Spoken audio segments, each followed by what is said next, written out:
തമിഴ്നാട്ടിലെ ക്ഷേത്രങ്ങളിൽ ഭക്തർ വഴിപാടായി സമർപ്പിച്ചതും എന്നാൽ ഉപയോഗിക്കാതെ കിടന്നതുമായ 1000 കിലോയിലധികം സ്വർണ്ണാഭരണങ്ങൾ ഉരുക്കി 24 കാരറ്റ് ബാറുകളാക്കി ബാങ്കുകൾ നിക്ഷേപിച്ചിരിക്കുകയാണ്.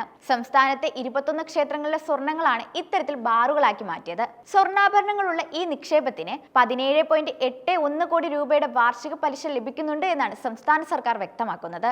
ഭക്തർ ക്ഷേത്രങ്ങൾക്ക് സമർപ്പിച്ചതും എന്നാൽ ദേവതകൾക്ക് ഉപയോഗിക്കാത്തതുമായ സ്വർണ്ണാഭരണങ്ങൾ മുംബൈയിലെ സർക്കാർ മിന്റിൽ ഉരുക്കിയാണ് 24 കാരറ്റ് ബാറുകളാക്കി മാറ്റിയിട്ടുള്ളത്.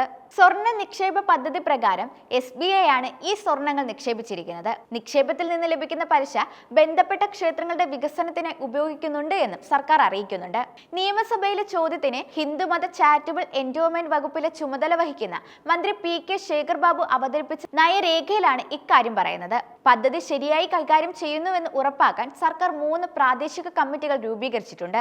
ഓരോ കമ്മിറ്റിയും വിരമിച്ച ഒരു ജഡ്ജിയുടെ നേതൃത്വത്തിലാണ് പ്രവർത്തിക്കുന്നത്. സ്വർണ്ണ നിക്ഷേപ പ്രക്രിയ പരിശോധിക്കുന്നതും മേൽനോട്ടം വഹിക്കുന്നതും അവരുടെ ഉത്തരവാദിത്തത്തിലാണ്. 2025 മാർച്ച് 31 വരെയുള്ള സ്വർണ്ണക്കട്ടുകളുടെ നിക്ഷേപത്തെക്കുറിച്ചുള്ള വിശദാംശങ്ങളാണ് മന്ത്രി സമർപ്പിച്ചിരിക്കുന്നത്. 21 ക്ഷേത്രങ്ങളിൽ നിന്ന് ഗ്രാമിന് ലഭിച്ച 10,74,123 ശുദ്ധമായ സ്വർണത്തിന് നിക്ഷേപ സമയത്ത് സ്വർണത്തിന്റെ മൂല്യമനുസരിച്ച് നിർണ്ണയിക്കപ്പെടുന്ന പ്രതിവർഷം 1781 രൂപ പലിശ ലഭിച്ചുവെന്നാണ്. തിരുച്ചിറപ്പള്ളി ജില്ലയിലെ സമയപുരത്തുള്ള അരുൾമികു മാരിയമ്മൻ ക്ഷേത്രം നിക്ഷേപ പദ്ധതിക്കായി പരമാവധി 4,24,266 ഗ്രാം സ്വർണം സംഭാവന ചെയ്തിട്ടുണ്ട്. ഈ പദ്ധതി കുറച്ചു കാലത്തേക്ക് നിർത്തിവെച്ചിരിക്കുകയായിരുന്നു. സർക്കാർ അനുമതി ലഭിച്ച ശേഷം 2021-22 മാത്രമാണ് ഇത് പുനരുജ്ജീവിപ്പിച്ചത്. സ്വർണത്തിന് ശേഷം ക്ഷേത്രങ്ങളിൽ ഉപയോഗിക്കാത്ത വെള്ളി വസ്തുക്കൾ ഉരുക്കാനും സർക്കാർ അനുമതി നൽകിയിട്ടുണ്ട്. ഹിന്ദുമത ചാരിറ്റബിൾ എൻഡോമെന്റ് വകുപ്പിന്റെ നിയന്ത്രണത്തിലുള്ള ക്ഷേത്രങ്ങളിലെ ഉപയോഗിക്കാത്ത വെള്ളി വസ്തുക്കൾ 3 ജഡ്ജിമാരുടെ നേതൃത്വത്തിലുള്ള സോണൽ കമ്മിറ്റികളുടെ സാന്നിധ്യത്തിൽ ക്ഷേത്രങ്ങളുടെ പരിസരത്തുള്ള സർക്കാർ അംഗീകൃത സ്വകാര്യ വെള്ളി ഉരുക്കൽ കമ്പനികൾ ശുദ്ധമായ വെള്ളി ബാറുകളാക്കി മാറ്റാൻ അനുമതി നൽകിയിട്ടുണ്ട്. അതനുസരിച്ച് ക്ഷേത്രങ്ങളിൽ ഉപയോഗിക്കാത്ത വെള്ളി വസ്തുക്കൾ ഉരുക്കുന്നതിനുള്ള നടപടികൾ നിലവിൽ സ്വീകരിച്ചു വരികയുമാണ്.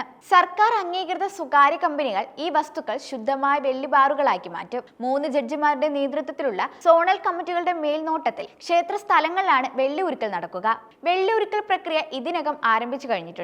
ക്ഷേത്രങ്ങളിലേക്ക് വഴിപാടായി സ്വർണം, വെള്ളി, രത്നങ്ങൾ എന്നിവ സമർപ്പിക്കാറുണ്ട്. പലപ്പോഴും ക്ഷേത്രങ്ങളുടെ ദേവന്മാർക്കായി സ്വർണത്തിലും വെള്ളിയിലും നിർമ്മിച്ച കിരീടം, മാല, തൃശൂലം, വേൽ, മറ്റ് ആഭരണങ്ങൾ എന്നിവയായിരിക്കും സമർപ്പിക്കാറുള്ളത്.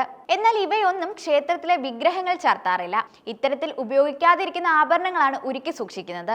ഗുരുവായൂർ ക്ഷേത്രത്തിൽ വഴിപാടായി ഭക്തർ സമർപ്പിച്ച സ്വർണ്ണ, വെള്ളി ആഭരണങ്ങളും ഇത്തരത്തിൽ ബാങ്കിൽ നിക്ഷേപിച്ചിരിക്കുകയാണ്.